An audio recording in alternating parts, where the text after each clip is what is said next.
اس وقت بہت ہی اہم اور سنگین مسئلے کو لے کر ہم لوگ یہاں جمع ہیں، اور وقف جائیدادوں پر غاصبانہ قبضے کے لیے راہ ہموار ہوئی۔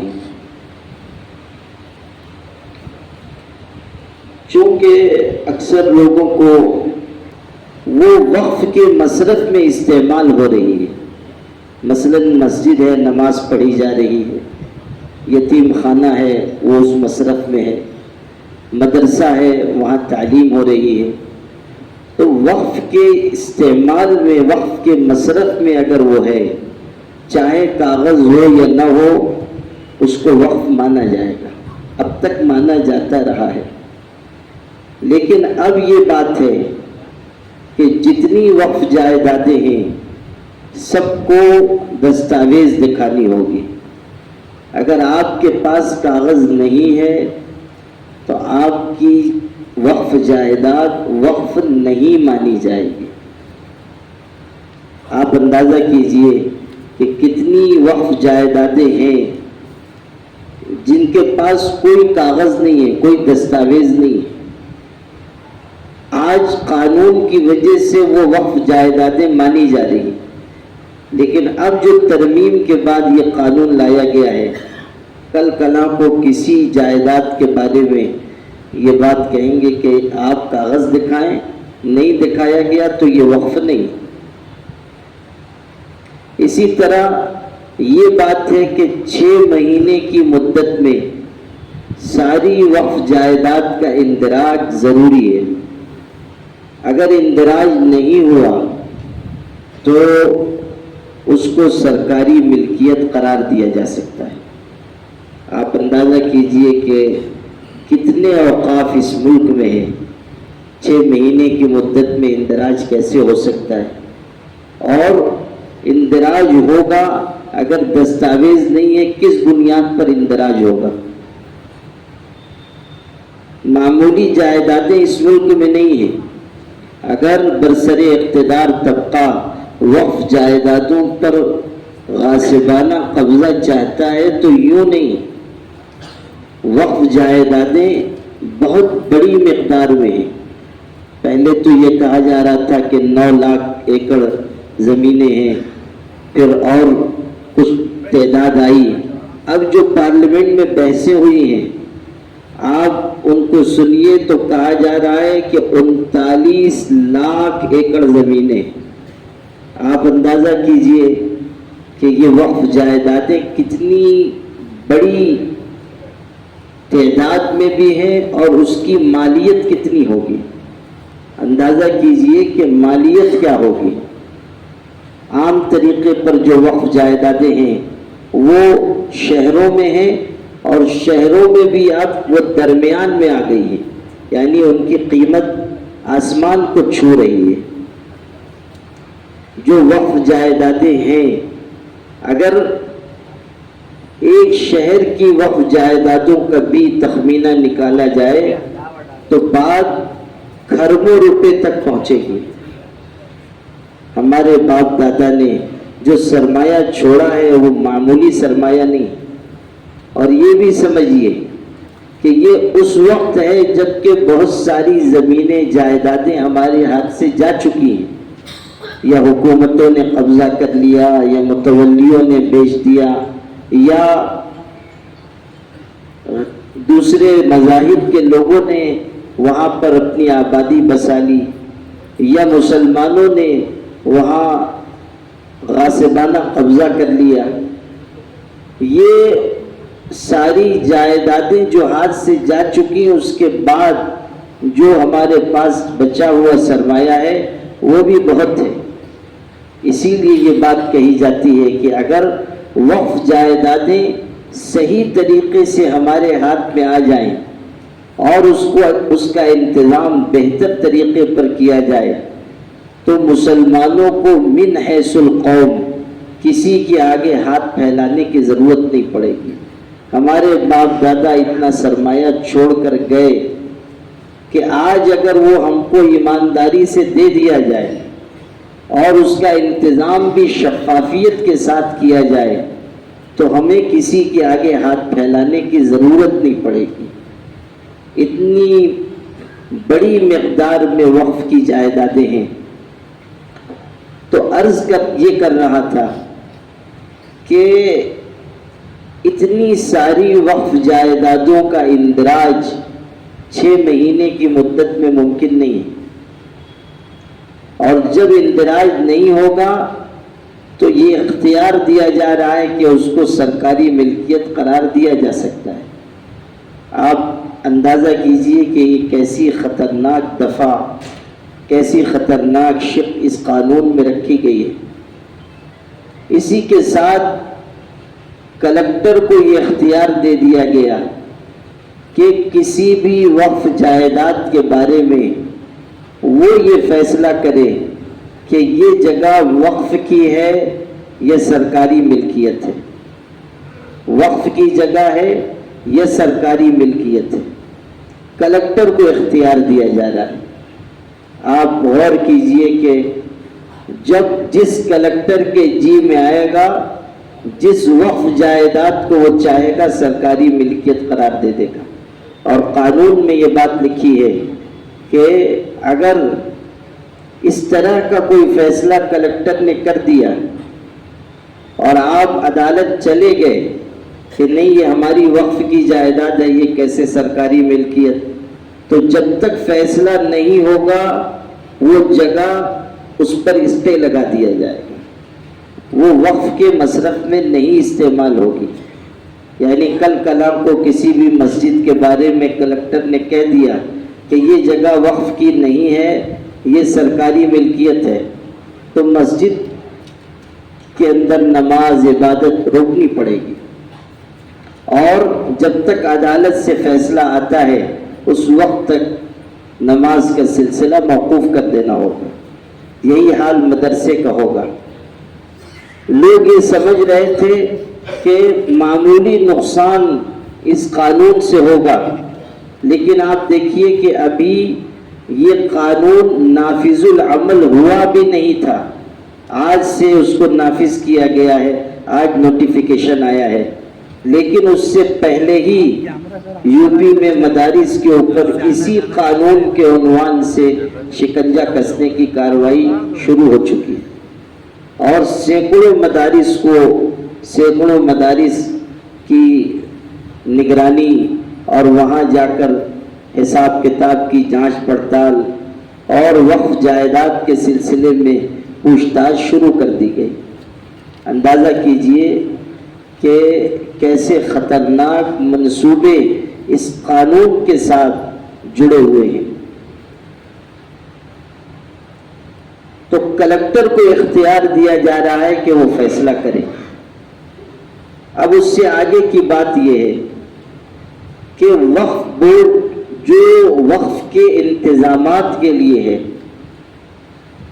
اور اس میں عام طریقے پر انہی لوگوں کو رکھا جاتا ہے جو حکومت کے پسندیدہ لوگ ہوتے ہیں، ان کے منظور نظر ہوتے ہیں.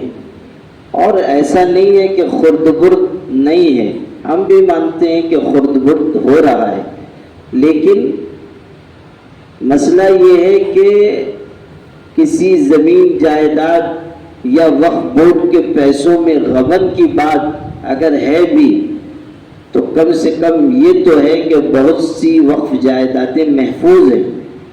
آپ تو یہ کر رہے ہیں کہ مریض کے مرض کو عنوان بنا کر اس کو قبرستان پہنچا دے رہے ہیں کہ بدعنوانی مٹانے کے نام سے آپ قانون لا رہے ہیں اور ساری وقف جائیدادوں کے اوپر خطرے کی تلوار لٹکا رہے ہیں.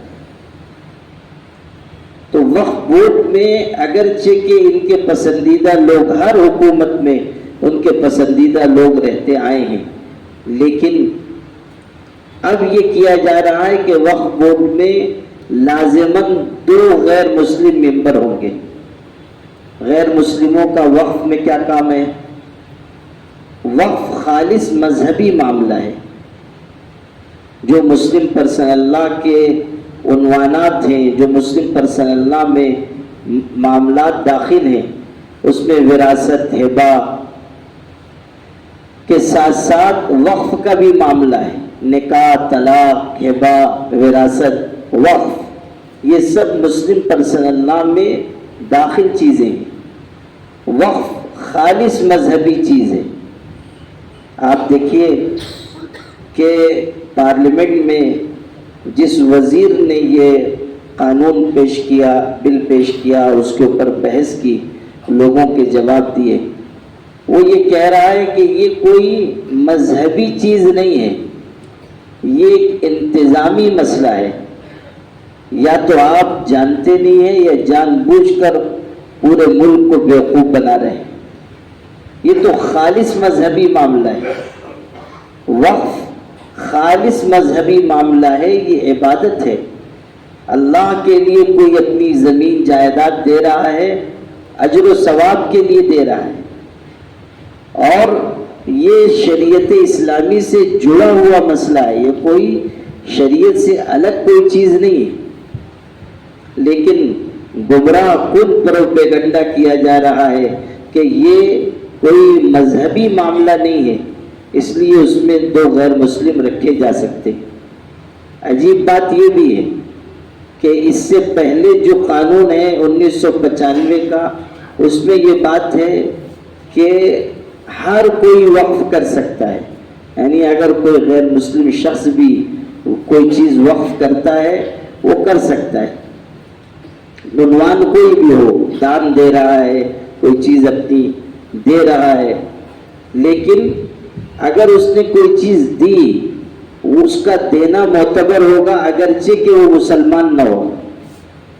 اس میں یہ رکھا گیا کہ نہیں، 5 سال کا پریکٹسنگ مسلمان ہونا ضروری ہے، یعنی 5 سال کا باعمل مسلمان ہونا۔ یہ 5 سال کی قید بھی پتہ نہیں یہ کہاں سے لے کے آئے ہیں، ان کو کون سا الہام ہوا یا کشف ہوا کہ 5 سال کی قید لگائی ہے، نہ 6 سال نہ 4 سال، 5 سال کا باعمل مسلمان ہونا ضروری ہے۔ اچھا، باعمل سے ان کی کیا مراد ہے وہ بھی نہیں پتہ، اور کیسے وہ طے کریں گے یہ بھی نہیں معلوم۔ اب اگر کوئی شخص آیا اور وہ کہتا ہے کہ میری زمین مسجد کے لیے میں دینا چاہتا ہوں، تو کلکٹر کیسے طے کرے گا کہ یہ باعمل مسلمان ہے؟ وہ 5 سال کی روداد نکالے گا کہ یہ نماز پڑھتا تھا یا نہیں، حج کیا کہ نہیں، روزہ رکھا کہ نہیں، کیسے طے کرے گا؟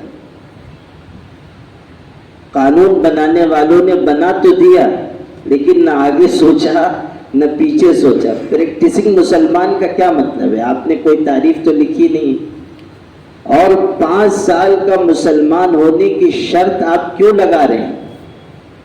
اسی لیے نا کہ کسی بھی غیر مسلم کا وقف معتبر نہیں، جو پچھلے قانون میں تھا اس کو آپ ختم کر رہے ہیں۔ دیکھیے تضاد، دیکھیے کہ آپ غیر مسلم کے وقف کو نہیں ماننا چاہ رہے ہیں لیکن وقف بورڈ میں غیر مسلم کو ممبر بنانا چاہ رہے ہیں، 2 غیر مسلم ممبر، اور یہ لازماً 2 غیر مسلم ہوں گے۔ اس کے بعد چور دروازے سے جو گھسائے جا رہے ہیں وہ الگ، یعنی لکھا ہوا ہے کہ ایڈیشنل سیکریٹری اس رینک کا آفیسر بھی ممبر ہوگا، فلاں رینک کا آفیسر ممبر ہوگا۔ ایسے سرکاری آفیسر جو عام طریقے پر مسلمان نہیں ہوتے ہیں ان کو بحیثیت عہدہ وقف بورڈ میں ممبر رکھنے کی بات کی گئی ہے۔ اس کا نتیجہ کیا نکلے گا کہ 11 ممبران میں سے تقریباً 7 لوگ غیر مسلم ہو جائیں گے۔ یہ آفیسر، وہ آفیسر، وہ آفیسر، بچے کتنے؟ بچے 4 عدد، اور وہ 4 عدد بھی ایسے ہوں گے جو یہ ڈھونڈ ڈھونڈ کے لے کے آئیں گے نمونے قسم کے مسلمان، اور ان کو بٹھا دیں گے۔ آپ دیکھیے نا، ایسے لوگ مل جاتے ہیں، ابھی بھی دیکھ لیجئے، کالی پگڑی، پیلی پگڑی، سب وقف کے حمایت میں بیان دے رہے ہیں۔ یہ وہی لوگ ہیں جن کو تلاش کر کر کے لایا جاتا ہے اور استعمال کیا جاتا ہے۔ تو وقف بورڈ میں بھی جو بچی کچی سیٹیں ہوں گی وہ ان کو دے دیں گے۔ نتیجہ کیا نکلے گا کہ حکومت جس جائیداد کے بارے میں چاہے گی وقف بورڈ وہ جائیداد اٹھا کر گورنمنٹ کو دے دے گا، یا جو گورنمنٹ کے منظور نظر لوگ ہیں ان کو دے گا۔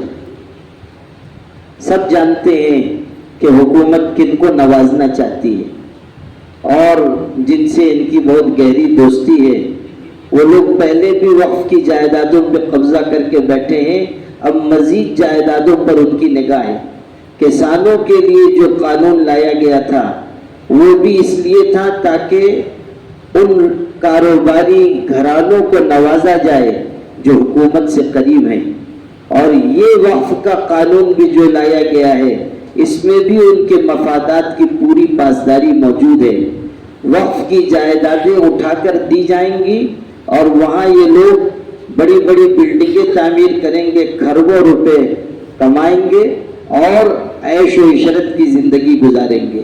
ہمارے باپ دادا کا دیا ہوا سرمایہ ان کے سپرد کرنے کے لیے یہ سب چالیں چلی جا رہی، تو غیر مسلم ممبران وقف بورڈ میں رکھنے کی بات طے کی گئی ہے، اور تناسب اس طرح کا رکھا جا رہا ہے کہ زیادہ تر وہ آ جائیں گے۔ غیر مسلموں کا وقف بورڈ میں وقف میں کوئی کام نہیں، اور بارہا یہ بات کہہ دی گئی کہ جو آپ کے بڑے بڑے مندروں کے ٹرسٹ بنے ہوئے ہیں اس میں آپ کہیں کسی مسلمان کو شامل کر رہے ہیں یا کر سکتے ہیں؟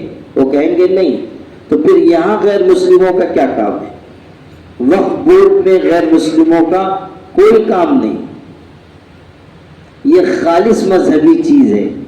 تو یہ جو صورتحال بنائی جا رہی ہے وقف کے نئے قانون کے ذریعے، اس کا ایک ہی نشانہ ہے، اور وہ یہ کہ وقف جائیدادوں کو کسی بھی طریقے سے ہڑپ کر لیا جائے اور قانون کے نام پر مسلمانوں کو بے بسی بے چارگی میں مبتلا کر دیا جائے۔ یہ بھی سمجھ لیجئے کہ مدارس کے خلاف جو کچھ کوششیں ماضی میں کی گئی اور وہ کامیاب نہیں ہو سکی، اب ان کوششوں کو کامیابی سے ہمکنار کرنے کے لیے اس قانون کا استعمال ہوگا۔ مدارس کے لیے نہایت مشکلات کھڑی ہو جائیں گی اس قانون کے نفاذ کے بعد، اسی طرح مسجدوں کے لیے، اسی طرح اقلیتی تعلیمی اداروں کے لیے۔ یہ ایک قانون کے ذریعے 2500 جگہ مداخلت کریں گے اور مسلمان قانون کی وجہ سے بے چارگی میں مبتلا ہوں گے، وہ کوئی ان کے پاس اس مشکل کا حل نہیں ہوگا۔ اس لیے یہ نہیں سمجھنا چاہیے کہ یہ صرف ایک قانون ہے، اس سے تھوڑی بہت دشواری ہوگی اور بس، نہیں، یہ ایک قانون ضرور ہے لیکن اس کے بہت سے نشانے ہیں اور بہت سوچ سمجھ کر یہ ہم پر مسلط کیا جا رہا ہے، اور اسی لیے اتنا زور لگایا جا رہا ہے کہ اس قانون کے ذریعے بہت سے مقاصد ان کے پورے ہوں گے اور بہت سی دشواریاں ہمارے لیے کھڑی ہوں گی۔ یہ بات بھی سمجھنے کی ہے کہ اتنی ہمدردی مسلمانوں سے اس قانون کے عنوان پر ظاہر کی جا رہی ہے کہ کہنے والے کو کہنا پڑا کہ محمد علی جناح بھی مسلمانوں کا اتنا ہمدرد نہیں ہوگا جتنے یہ لوگ ہیں۔ پارلیمنٹ میں ایسے بیانات دے رہے تھے، معلوم ہوتا تھا مسلمانوں کے درد سے ابھی کلیجہ باہر آ جائے گا، اتنے بیچارے فکر مند درد مند لوگ۔ اور مسلمان عورتوں کے ساتھ یہ ہو رہا ہے، بیواؤں کو وظیفہ نہیں مل رہا ہے، اور وقف جائیدادوں کا صحیح استعمال نہیں ہو پا رہا ہے، اور ہم یہ چاہتے ہیں کہ عورتوں کو تحفظ ملے، وظیفہ ملے، مطلقہ عورتوں کے ساتھ سہولت کا معاملہ ہو سکے۔ جو اس ملک میں مسلمانوں کی درگت بنائی جا رہی ہے وہ آپ ہی کے عہد اقتدار میں تو ہو رہا ہے، اس کے بعد آپ کا مسلمانوں سے ہمدردی ظاہر کرنا کیا معنی رکھتا ہے؟ مسلمانوں کے گھروں پر بلڈوزر کس کے عہد میں چلایا جا رہا ہے؟ اور یہ جو آپ ہمدردی جتا رہے ہیں تو ذرا غور کیجئے کہ صرف کالی پٹی لگا کر جمعہ کی نماز کے لیے مسلمان آ گئے تو آپ ان کے اوپر FIR درج کر رہے ہیں، آپ 2-2 لاکھ روپے کا جرمانہ لگا رہے ہیں، آپ ایسے لوگوں کو جیل بھیج رہے ہیں جو صرف کالی فیت لگا کر آئے، ان کے ساتھ آپ کا یہ رویہ ہے۔ آپ کی ہمدردی نہایت چھوٹی ہے، صرف لوگوں کو گمراہ کرنے کے لیے، لوگوں کو مقاصد کے جو اپنے مقاصد ہیں اس کی طرف سے ان کی نگاہ ہٹانے کے لیے یہ کوشش ہو رہی ہے۔ اس قانون کی اور بہت سی خرابیاں ہیں اور ان کو بیان کرنے کے لیے وقت بھی درکار ہے، لیکن ایک بنیادی بات اور بیان کر کے پھر میں اس طرف آتا ہوں کہ اب ہمیں کیا کرنا چاہیے۔ جو ترمیمات لائی گئی، ترمیمات جو لائی گئی جس پر ہم لوگوں نے پیچھے بھی احتجاج کیا، اپنا اختلاف درج کرایا، وہ ساری بنیادیں تو اپنی جگہ ہیں، لیکن وقف کا جو قانون اب بن چکا ہے اور پارلیمنٹ میں جو پیش ہوا، اس میں اچانک چور دروازے سے ایک شق بڑھائی گئی ہے جو نہایت خطرناک ہے۔ پچھلے وقف ترمیمی بل میں بھی نہیں تھی، یعنی وقف امینڈمنٹ بل 2024 جو پیش کیا گیا اس میں یہ شق نہیں تھی، لیکن ابھی جو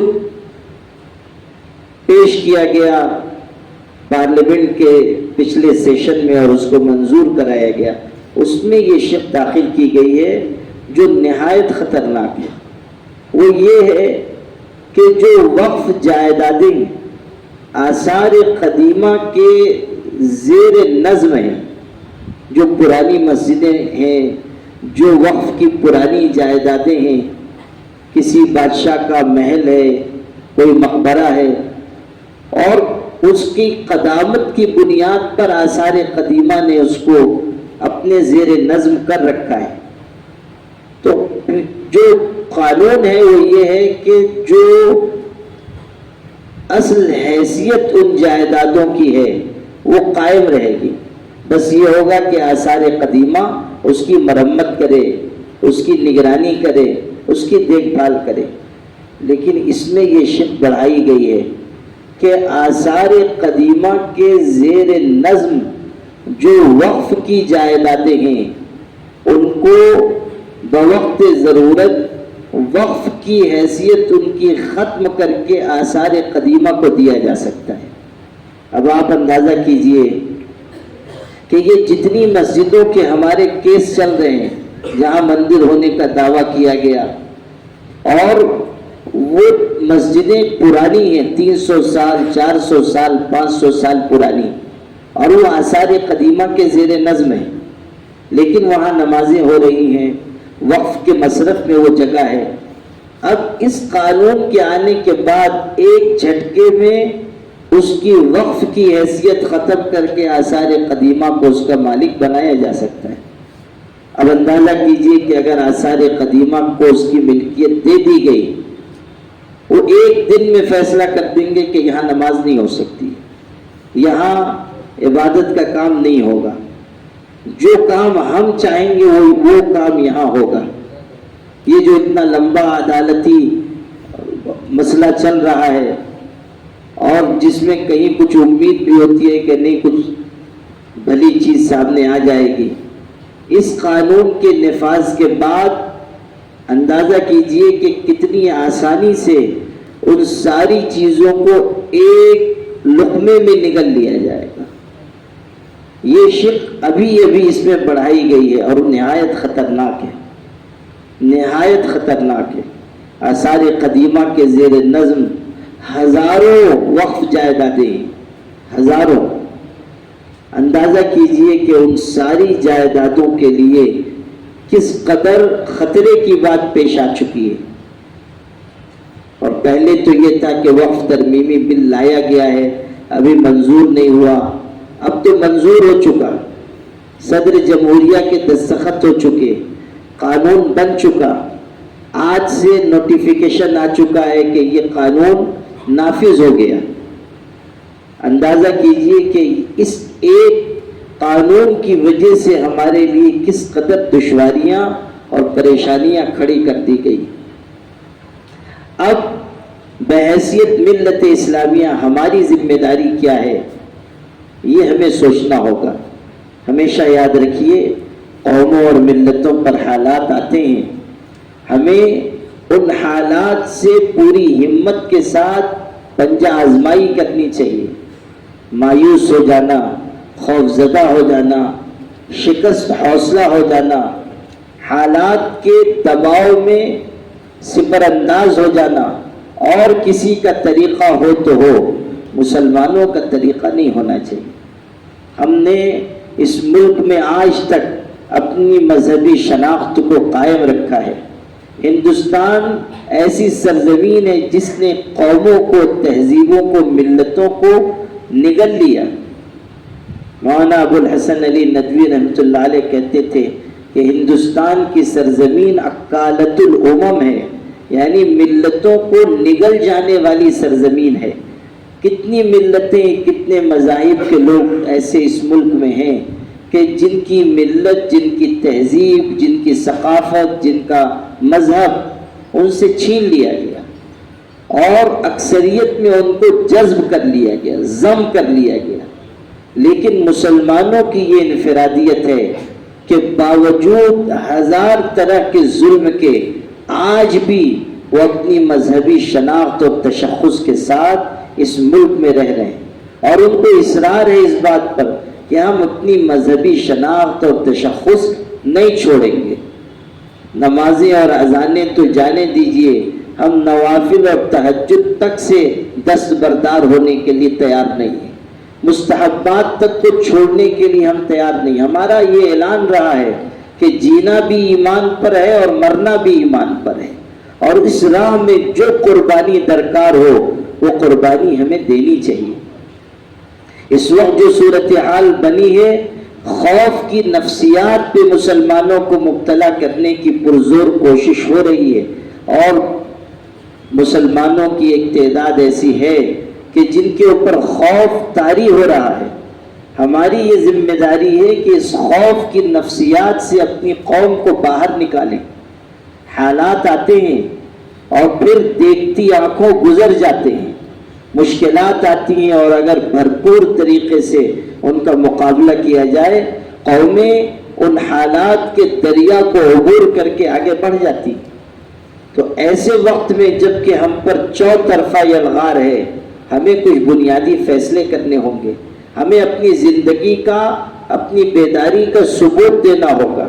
آل انڈیا مسلم پرسنل لا بورڈ تمام مسلمانان ہند کا سب سے بڑا مشترکہ اور متحدہ پلیٹ فارم ہے، اور اس نے غور و خوض کے بعد اطراف و جوانب اور تمام پہلوؤں پر سوچنے کے بعد بنیادی فیصلے کیے ہیں کہ ہمیں اس ملک میں اپنے امتیازی شناخت کے ساتھ، اپنے مذہب پر عمل کے ساتھ جینا ہے، اور کسی بھی قیمت پر غیر شرعی قوانین کو قبول نہیں کرنا ہے۔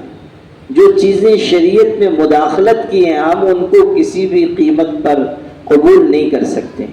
من جملہ ان کے یہ وقف کا نیا قانون بھی ہے۔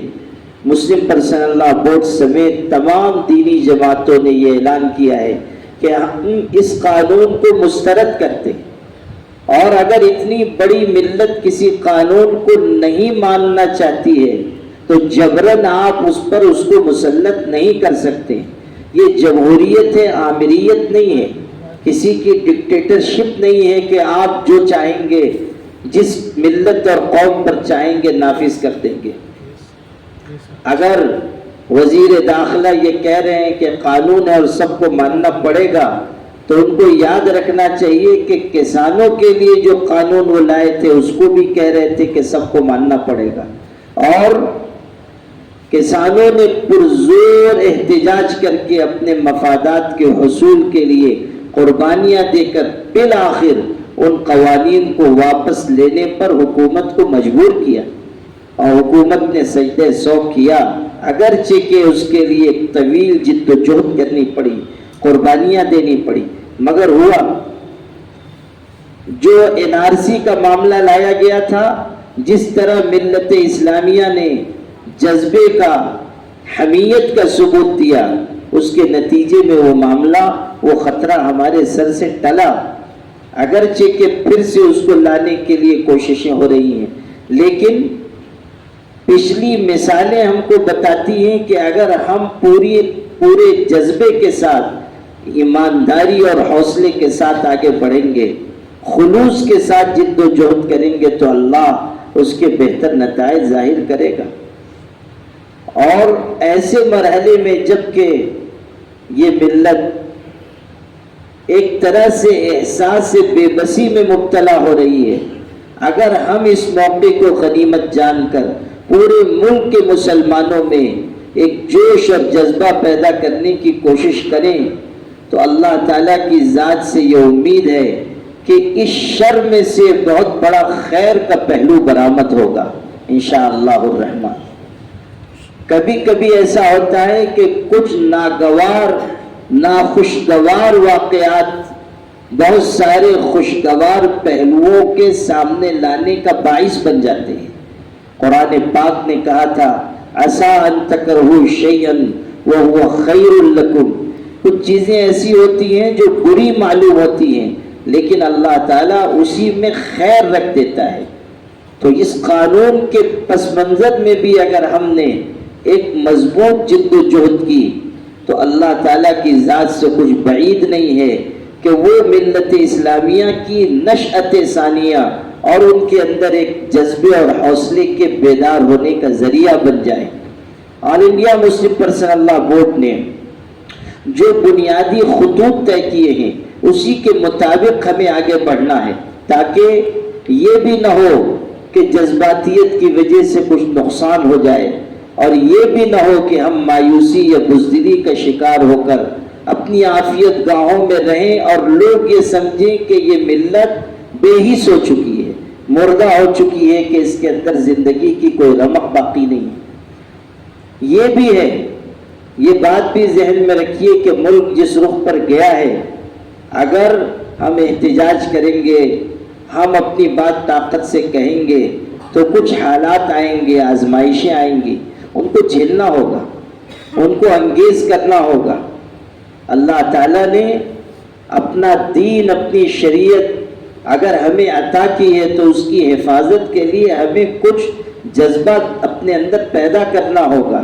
شریعت بزدلوں کے لیے نہیں ہے، اللہ تعالیٰ کا یہ دین بے ہمت لوگوں کے لیے نہیں ہے۔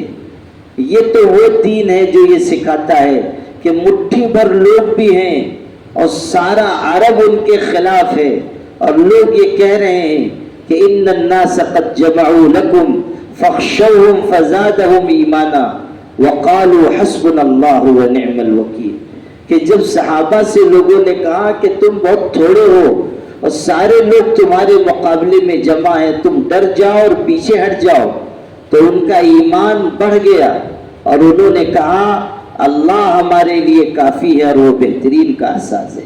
اللہ پر اعتماد کا اظہار کر کے آگے بڑھے، نتیجہ یہ ہوا کہ کامیابیوں نے ان کے قدم چومے۔ آج ہمیں بھی اسی حوصلے اور جذبے کی ضرورت ہے، اور اگر ہم اللہ پر اعتماد کر کے آگے بڑھے تو انشاءاللہ بہتر سے بہتر نتائج ظاہر ہوں گے۔ اب اس سے پہلے کہ آپ حضرات کی طرف سے مشورے آئیں، تجاویز آئیں کہ ہم اپنے شہر میں کیا کریں، کس طرح احتجاج کریں، اس وقت قانون کی واپسی کے لیے کیا تدبیریں کریں، میں یہ چاہتا ہوں کہ مسلم پرسنل لا بورڈ نے جو رہنما خطوط جاری کیے ہیں کہ ہم کیا کیا کر سکتے ہیں، وہ آپ حضرات کے سامنے پہلے پڑھ کر سنا دوں، تاکہ آپ حضرات جو مشورہ دیں وہ اس کو پیش نظر رکھ کر دیں۔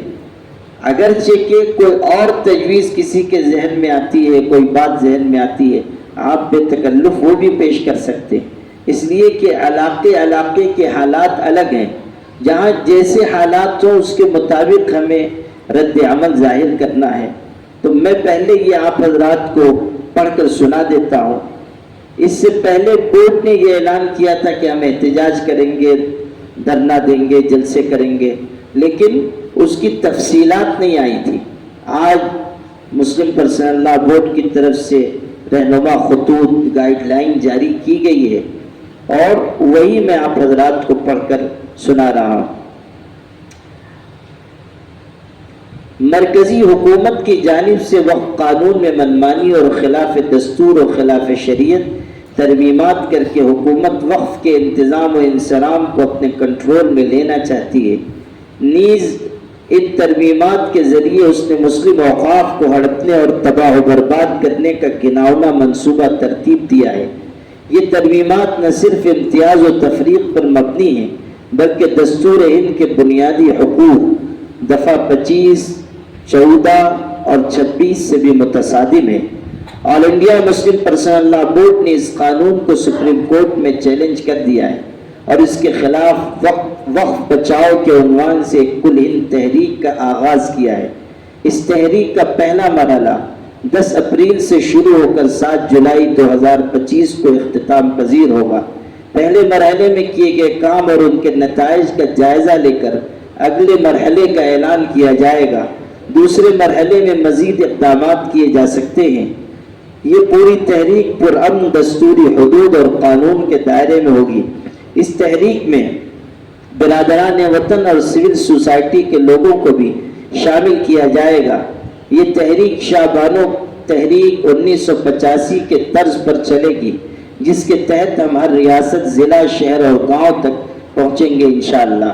یاد رکھیے کہ اس تحریک کی کامیابی اسے پرامن اور مستقل مزاجی کے ساتھ مسلسل چلانے میں ہی ہے، تاکہ ایک طرف بی جے پی اور شرپسند عناصر کی جانب سے متنازع وقف ترمیمات کی حمایت میں جو بے بنیاد لغو اور گمراہ کن پروپیگنڈا کیا جا رہا ہے اس کا سدباب ہو سکے، برادران وطن کے دل و دماغ سے شکوک و شبہات کو دور کیا جا سکے، مسلمانوں کو ان متنازع ترمیمات کی قباحتوں اور خباثتوں سے واقف کرایا جا سکے، نیز اس مہم کے ذریعے این ڈی اے حکومت پر اتنا دباؤ بنایا جا سکے کہ وہ ان متنازع ترمیمات کو واپس لے کر سابقہ قانون کو بحال کر دے۔ مہم کے مقاصد: مسلمانوں کو ان متنازع ترمیمات کی قباحتوں، فرقہ پرستوں کے مکروہ عزائم اور ارادوں سے واقف کرانا۔ نمبر 2، برادران وطن کے ذہنوں سے حکومت اور شرپسند عناصر کے گمراہ کن پروپیگنڈے کے نتیجے میں پیدا ہونے والی غلط فہمیوں کو دور کرنا۔ نمبر 3، دیگر مذہبی اکائیوں کو باخبر کرنا کہ اگلا نمبر آپ کے اوقافی املاک کا ہو سکتا ہے، لہٰذا مل جل کر اپنے بزرگوں کے ذریعے کیے گئے عطیات کی حفاظت کے لیے جد و جہد کی جائے۔ ملک کے دستور کے ساتھ کلوا اور مذہبی اکائیوں کو حاصل بنیادی حقوق کو پامال کرنے کی اس سازش کو عدالت کے ذریعے روکنا۔ نمبر 5، مذکورہ بالا اقدامات اور میڈیا کے مثبت اور ایجابی استعمال کے ذریعے رائے عامہ کی اس حد تک تربیت کرنا کہ وہ اس مکروہ اور ناپاک سازش کے خلاف اٹھ کھڑے ہوں۔ نمبر 6، ان تمام کوششوں اور اقدامات کے ذریعے ملک میں ایک ایسی عوامی تحریک کھڑی کرنا کہ حکومت ان ظالمانہ ترمیمات کو واپس لینے پر مجبور ہو جائے۔ مہم کا روڈ میپ: نمبر 1، تحفظ اوقاف کاررواں: متنازع وقف قانون کی قباحتوں سے اہل ملک کو واقف کرانے اور اس کے خلاف رائے عامہ بیدار کرنے کی غرض سے تحفظ اوقاف کاررواں بورڈ کی جانب سے نکالا جائے گا، جس کا آغاز دہلی سے ہوگا۔ اس کا پہلا اجلاس انشاءاللہ دہلی کے تال کٹورا اسٹیڈیم میں 22 اپریل کو ہوگا اور انشاءاللہ اختتام دہلی کے رام لیلا میدان میں 7 جولائی کو ہوگا۔ اس کاررواں میں ذمہ داران بورڈ، اہم دینی و ملی تنظیموں کے رہنما اور برادران وطن کی اہم شخصیات شامل ہوں گی۔ جس شہر سے یہ کاررواں گزرے گا وہاں ایک جلسہ عام کا اہتمام کیا جائے گا۔ برادران وطن کے لیے علیحدہ سے نشستیں رکھی جائیں گی اور پریس کانفرنس کا بھی اہتمام ہوگا۔ ریاستی سطح پر پرامن دھرنوں کا اہتمام: حالات کو پیش نظر رکھ کر ریاست کی راجدھانی یا کسی بڑے شہر میں کسی مناسب مقام پر ریاستی سطح کی مسلم قیادت دھرنا دے گی اور گرفتاری پیش کرے گی۔ ہفتہ تحفظ اوقاف: نمبر 3، 11 اپریل بروز جمعہ سے 18 اپریل بروز جمعہ تک تحفظ اوقاف ہفتہ منایا جائے گا، جس کے تحت مختلف سرگرمیاں انجام دی جائیں گی، جیسے جمعہ کی نماز سے قبل مساجد میں خطابات، کارنر میٹنگز، کسی مناسب مقام پر ہیومن چین قائم کرنے کا اہتمام، برادران وطن کے ساتھ راؤنڈ ٹیبل میٹنگز کا اہتمام وغیرہ۔ جن ریاستوں میں حالات سازگار نہ ہوں وہاں سڑکوں پر ریلیاں وغیرہ نکالنے سے پرہیز کیا جائے گا۔ نمبر 4 بتی گل تحریک۔ 30 اپریل کو رات 9 بجے تمام لوگوں سے اپیل کی جاتی ہے کہ وہ آدھے گھنٹے کے لیے بطور احتجاج اپنے گھر، فیکٹری، کارخانے اور آفس کی لائٹ بند کر دیں اور اپنا خاموش احتجاج درج کرائیں۔ نمبر 5 ضلع سطح پر دھرنوں کا اہتمام۔ ہر ریاست کے اہم ضلعی ہیڈ کوارٹرز پر بشرطے کہ حالات پرامن ہوں احتجاجی دھرنوں کا اہتمام کیا جائے گا۔ کن اضلاع میں دھرنا دیا جائے گا اس کا فیصلہ ریاستی کنوینرز کریں گے۔ ان دھرنوں کے بعد صدر جمہوریہ کو ٹی ایم کے توسط سے میمورنڈم بھیجا جائے گا۔ کوشش کی جائے گی کہ ان دھرنوں میں برادران وطن کی بھرپور شرکت ہو۔ ان دھرنوں میں شرکاء کے ہاتھوں میں پلے کارڈز ہوں گے جن میں مطالبہ کیا جائے گا کہ متنازع وقف ترمیمات واپس لی جائیں۔ نمبر 6 بڑے شہروں میں پریس کانفرنس کا انعقاد۔ ملک کے 50 بڑے شہروں میں کل جماعتی پریس کانفرنس کا اہتمام کیا جائے گا۔ البتہ پریس بیان کا مسودہ انگریزی، اردو اور ہندی میں بورڈ کی جانب سے فراہم کیا جائے گا۔ یہ شہر درج ذیل ہوں گے، یہاں 50 شہروں کے نام لکھے ہوئے ہیں۔ برادران وطن کے ساتھ راؤنڈ ٹیبل میٹنگوں کا انعقاد۔ بڑے شہروں میں برادران وطن کے ساتھ راؤنڈ ٹیبل میٹنگوں کا انعقاد کیا جائے گا تاکہ حکومت اور فرقہ پرستوں کی طرف سے وقف املاک، وقف بورڈ اور وقف ٹریبونل کے متعلق زہریلے پروپیگنڈے کے ذریعے جو غلط فہمیاں پیدا کی گئی ہیں ان کا ازالہ ہو سکے اور ان کے ذہنوں کو صاف کیا جا سکے۔ پرنٹ میڈیا، الیکٹرانک میڈیا اور سوشل میڈیا کا استعمال۔ بڑے شہروں میں برادران وطن کے ساتھ اس مہم کے دوران میڈیا کا بھرپور استعمال کیا جائے گا۔ پرنٹ میڈیا پر انگریزی، ہندی اور اردو زبان کے علاوہ علاقائی زبانوں میں وقف ترمیمات کے ذریعے وقف قانون کے ساتھ جو چھیڑ چھاڑ کی گئی اس سے اوقافی املاک اور وقف بورڈ و سینٹرل وقف کونسل کی کارکردگی پر جو مضر اثرات پڑیں گے انہیں واضح کیا جائے گا۔ سوشل میڈیا، فیس بک، واٹس ایپ، انسٹاگرام اور ایکس کا بھرپور استعمال کیا جائے گا۔ اس درمیان ایکس پر ہیش ٹیگ کیمپین بھی چلائی جائے گی اور اس کی بھرپور تشہیر کی جائے گی۔ مذکورہ بالا تمام کاموں کو بورڈ کی جانب سے متعین کردہ ٹیم انجام دے گی۔ نمبر 9 خواتین کے ذریعے مہم۔ کوشش کی جائے گی کہ مذکورہ بالا تمام پروگراموں میں خواتین کی بھرپور شمولیت ہو۔ خواتین کی جانب سے متوازی پروگرامز بھی منعقد کیے جائیں گے جس کی نگرانی بورڈ کی ویمنس ونگ کرے گی۔ جہاں ضرورت ہوگی وہاں ویمنس ونگ کی جانب سے پریس کانفرنس کا اہتمام بھی کیا جائے گا۔ نمبر 10 دوسرے مذہبی اوقاف کے منتظمین کے ساتھ نشست۔ دوسرے مذاہب جیسے ہندو، سکھ، عیسائی، جین اور بدھ کے اوقاف کے منتظمین کے ساتھ میٹنگیں کی جائیں گی اور انہیں ہم خیال بنا کر ہندوستان کی تمام مذاہب کے اوقاف کی حفاظت کے لیے ایک ہماگیر منصوبہ اور پروگرام بنا کر اس پر عمل کیا جائے گا۔ نمبر 11 رام لیلا میدان دہلی میں پروگرام۔ پہلے مرحلے کا اختتامی پروگرام دہلی کے رام لیلا میدان میں ایک جلسہ عام کی شکل میں ہوگا۔ اس پروگرام میں بڑی تعداد میں لوگوں کو شریک کیا جائے گا۔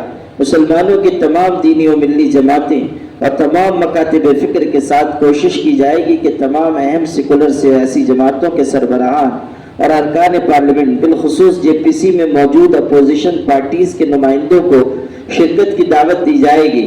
اس کے علاوہ دیگر مذاہب کے اہم شخصیات، اقلیتی رہنما، سول سوسائٹی کے اہم افراد، دلت، آدیواسی، او بی سی رہنما اور انصاف پسند اہم افراد کو بطور خاص اس میں مدعو کیا جائے گا۔ اہم ہدایات: کوشش کی جائے گی کہ شعبان و مقدمے پر سپریم کورٹ کے فیصلے کے بعد جس طرح ملک گیر تحریک چلائی گئی تھی انہی خطوط پر اس بعد بھی حالات کی رعایت کرتے ہوئے ہر شہر، محلے اور مساجد میں پروگرام منعقد کیے جائیں گے۔ یہاں یہ بات بطور خاص واضح کرنی ہے کہ ہمارا احتجاج حکومت کے خلاف ہے، نہ کہ کسی قوم اور طبقے کے خلاف۔ اس لیے احتجاجی پروگراموں کا فوکس متنازع وقف ترمیمات اور اس کے ذریعے وقف قانون کو پہنچنے والے نقصان پر ہی رہے گا۔ تمام بڑے اجلاسوں میں برادران وطن کے انصاف پسند افراد کو ضرور مدعو کیا جائے گا۔ احتجاجی جلسوں کے درمیان متعین نعرے مہذب انداز میں لگائے جائیں گے اور کوئی اشتعال انگیز نعرہ نہیں لگایا جائے گا۔ ان ریاستوں میں جہاں کے حالات ناسازگار یا مخدوش ہوں سڑکوں پر کوئی ریلی یا جلوس نہیں نکالا جائے گا، صرف ہیومن چین بنائی جائے گی جس میں عوام کے ہاتھوں میں پلے کارڈز ہوں گے۔ مسلم پرسنل لا بورڈ تمام ریاستوں کے لیے ایک منتظمہ کمیٹی تشکیل دے گا اور اس کا ایک کنوینر متعین کرے گا۔ کنوینر کی ہدایت کے مطابق یہ تمام پروگرام انجام دیے جائیں گے۔ البتہ علاقائی اور مقامی سطح پر دیگر دینی و ملی تنظیمیں بھی اپنے طور پر پروگرام رکھ سکتی ہیں، اس احتیاط کے ساتھ کہ تاریخوں میں کوئی تصادم نہ ہو۔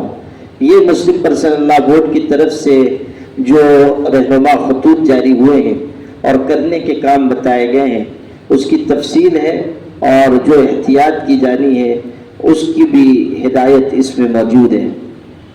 مسلم پرسنل لا بورڈ نے یہ گائیڈ لائن پورے ملک کے مسلمانوں اور انصاف پسند باشندوں کے لیے جاری کر دی ہے۔ اب ہم لوگوں کو اس پر مشورہ کرنا ہے کہ جو بتائے گئے کام ہیں ان کو، اور ہمارے شہر کی سطح پر ہم کس طرح احتجاج کر سکتے ہیں کہ جو دور تک ہماری آواز کے پہنچنے کا ذریعہ ہو، اور جس کے توسط سے ہم اپنی ناراضگی اور احتجاج درج کرا سکیں اور حکومت وقت پر دباؤ بنا سکیں۔ اس مشاورتی نشست میں شہر کے اہم علماء، اکابرین، اسی طرح سیاسی جماعتوں کے نمائندہ حضرات اور مختلف دینی اور ملی جماعتوں کے کارکنان بھی موجود ہیں۔ ہم لوگ چاہیں گے کہ ان سب سے ان کی تجویز مختصر وقت میں سنیں، اور جو شرکاء ہیں ان سے گزارش ہے کہ آپ اپنی تجویز لکھ کر ابھی بھیج دیں۔ جو حضرات لکھ چکے ہیں وہ بھیج دیں یہاں، تاکہ ان میں سے جو اہم تجاویز ہوں وہ پڑھ کر سنا دی جائے، اور جو نہیں لکھ سکے ہیں وہ اپنی تجویز لکھ کر بھیجیں۔ ظاہر ہے کہ سب حضرات کو بولنے کا موقع نہیں دیا جا سکتا ہے۔ جو اہم حضرات ہیں، نمائندہ حضرات ہیں، مختلف مسالک کے بھی ہیں، ان کو اور جماعتوں کے نمائندہ حضرات کو، سیاسی نمائندگان کو یہاں انشاءاللہ موقع دیا جائے گا، وہ بھی مختصر، اور ان سے گزارش ہے کہ جو حضرات یہاں گفتگو کریں گے وہ صرف اپنی تجویز پیش کریں۔ جو پس منظر ہے، جو حالات ہیں، جو مشکلات ہیں، اس کا تذکرہ ہم لوگ ابھی کر چکے، سن چکے۔ اب یہ ہے کہ ہم لوگ کس طرح احتجاج کریں اور شہری سطح پر کس طرح اس کو منظم کریں، اس پر آپ حضرات کی طرف سے رائے آ جائے۔ تو اس سلسلے میں ہم لوگ گزارش کریں گے کہ مختصر وقت میں صرف اپنی تجویز آپ حضرات پیش کرتے جائیں، تاکہ آپ کی تجاویز سے ہم لوگ استفادہ کر سکیں۔ مختلف جو جماعتوں کے حضرات ہیں، مختلف تنظیموں کے افراد ہیں، ذمہ داران ہیں، ان سے ہم لوگ چاہیں گے کہ جی نہیں کہہ چکا ان کو بیٹھے۔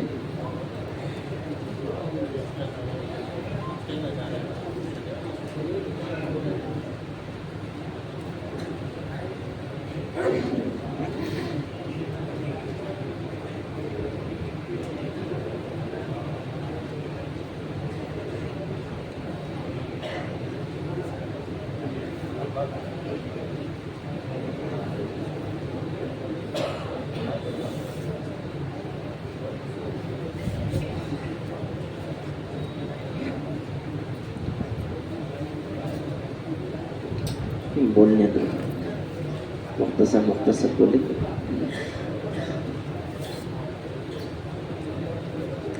میں جناب عبدالعظیم فلاحی صاحب سے گزارش کرتا ہوں تشریف لائیں اور مختصر وقت میں اپنی تجویز پیش فرمائیں۔ جماعت اسلامی کے مقامی امیر جناب عبدالعظیم فلاحی صاحب۔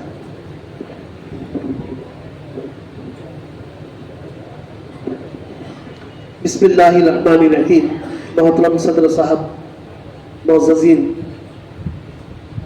ظاہر ہے کہ جو چیزیں طے پائیں گی انشاءاللہ ہم تمام لوگ اس پر عمل کریں گے۔ البتہ اس سے پہلے ایک رائے میری ذاتی ہے کہ ایک بڑا اجلاس یہاں ہم شاید منعقد کریں جس میں مرد و خواتین ہو، اور یہ جو وقف ترمیم بل ہے اس کے تعلق سے عوام الناس کو واقف کرایا جائے. اس لیے کہ ظاہر ہے کہ ابھی ہمارے سامنے تو باتیں آئی ہیں، لیکن عوام الناس کا ایک بڑا طبقہ ایسا خاص طور پر جو خواتین ہوتی ہے وہ ان چیزوں سے ناواقف ہوتی ہے. تو اس سے پہلے کہ ہم کوئی اپنا اقدام کریں، جو بھی ہم جن چیزوں پر عمل کریں، اس سے پہلے کہ اجلاس عام کا انعقاد کیا جائے. یہ میری اپنی ذاتی رائے ہے.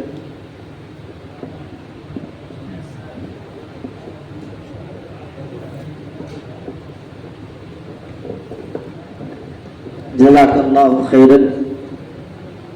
عبدالعزیز فلاحی صاحب نے اپنی رائے پیش کی اور ایک نمونہ بھی قائم کر دیا کہ مختصر وقت میں اس طرح تجویز پیش کر دے، تو اس سے ہم لوگوں کو بھی سہولت ہوگی اور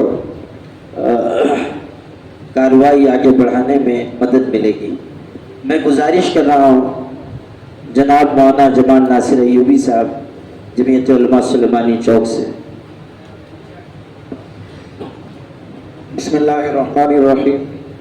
صدر مجلس، حضرات علماء کرام، معزز سامعین، حضرت مولانا محمد عمران محفوظ رحمانی صاحب نے آل انڈیا مسلم پرسنل لا بورڈ کی جانب سے جو تجاویز ہمارے سامنے پیش فرمائی ہے، ان تجاویز میں سے ایک تجویز جو ہمارے شہر میں شہری سطح پر کرنے والی ہے وہ یہ ہے کہ پورے شہر میں ایک ہی وقت میں آدھے گھنٹے کے لیے لائٹ آف کر کے احتجاج درج کروایا جائے. یہ میری اپنی ذاتی رائے ہے.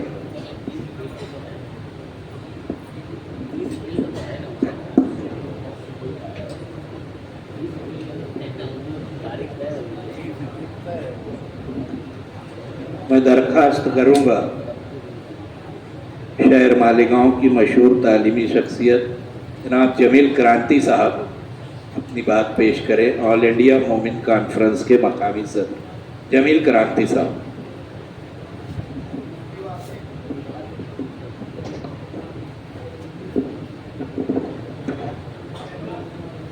بسم اللہ الرحمن الرحیم. صدر مجلس،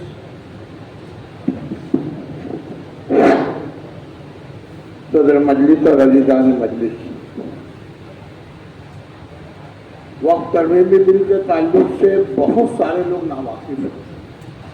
میری ذاتی رائے ہے کہ کارنر میٹنگ لے کر لوگوں کو اس بارے میں بتانا چاہیے اور کوئی بڑی تحریک شروع کرنے سے پہلے لوگوں کو بتانا چاہیے کہ یہ ترمیمی بل جو ہے وہ کیا ہے. اور جیسا کہ مولانا عمران صاحب نے پچھے ناسی کے وقت خواتین و مرد حضرات کا جو ایک ساتھ جلوس نکالا تھا، اس کی بھی کوئی ترتیب کرنا چاہیے. وہ بہت پراثر ریلی تھی اور یہ ایک لمبی لڑائی ہے. یہ چند دنوں میں ختم ہونے والی نہیں ہے. کل ہمارے ایک ساتھی جو آل انڈیا مومن کانفرنس کے ذمہ دار ہیں وہ چاہتے تھے کہ چکری بھوک ہڑتال کرنا چاہیے، لیکن میں معذرت کے ساتھ ان سے کہوں گا کہ پچھلے دنوں میں چکری بھوک ہڑتال ہوا کرتی تھی. کچھ دنوں تک تو وہ چلی، لیکن ہوا یہ کہ بعد میں کرائے کے لوگوں کو لا کر وہاں پر بٹھانا پڑتا تھا تاکہ یہ دکھے کہ لوگ اس میں شامل ہیں. اس لیے کوئی بھی فیصلہ کرنے سے پہلے بہت سوچ سمجھ کر ہی کوئی بات کریں، کیونکہ یہ لڑائی چند دنوں کی نہیں ہے، یہ بہت لمبی تحریک جائے گی.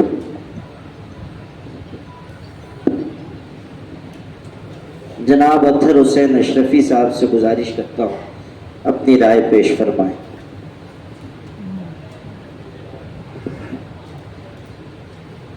بسم اللہ الرحمن الرحیم.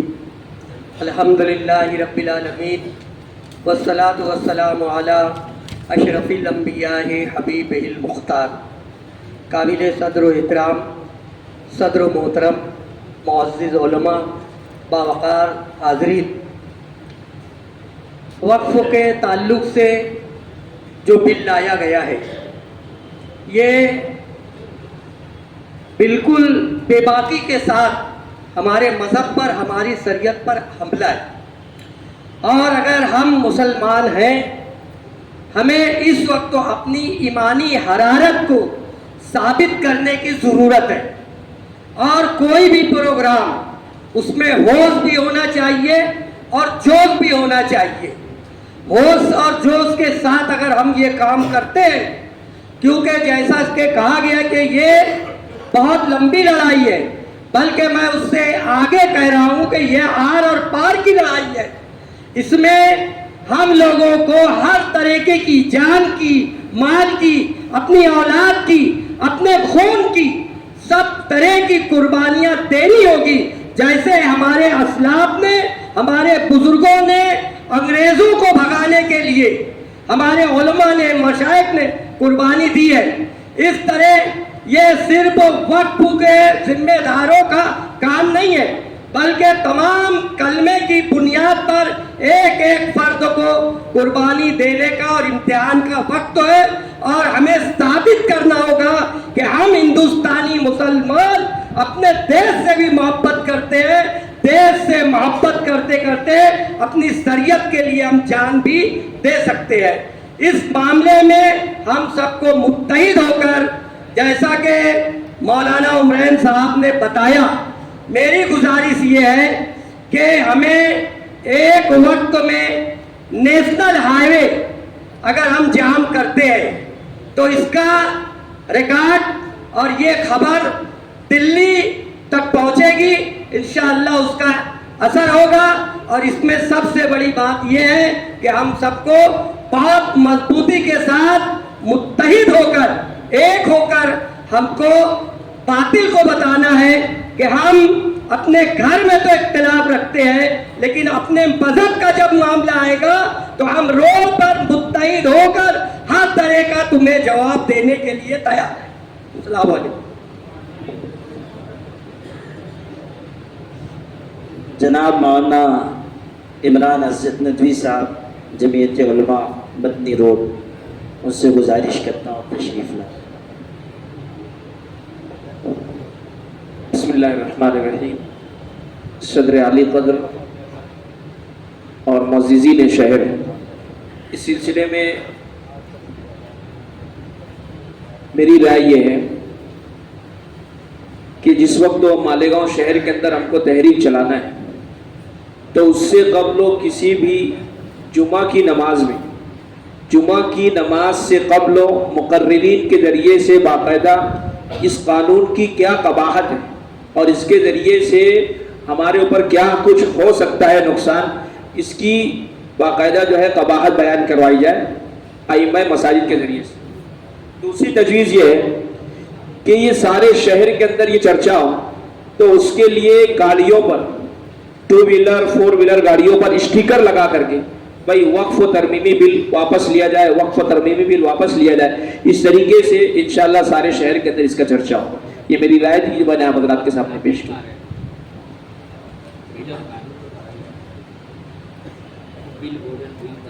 جناب اعجاز بیگ صاحب،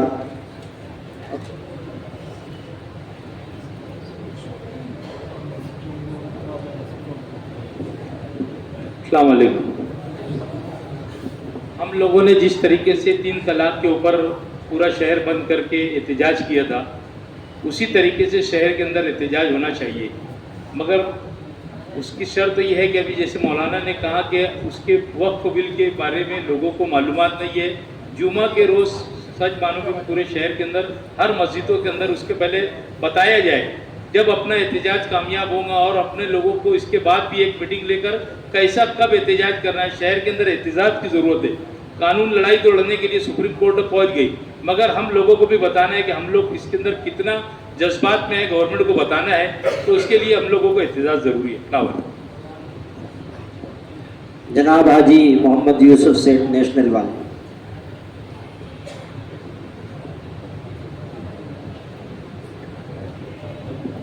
السلام علیکم۔ میری رائے یہ ہے کہ ہم کالی پٹی باندھ کر کے اور مالیگاؤں سے نکلیں، ہائی وے سے گزرتے ہوئے ایک بڑا مورچہ لے کر کے، اور کلیکٹر کو میمورنڈم دے تاکہ گورنمنٹس کو معلوم پڑے کہ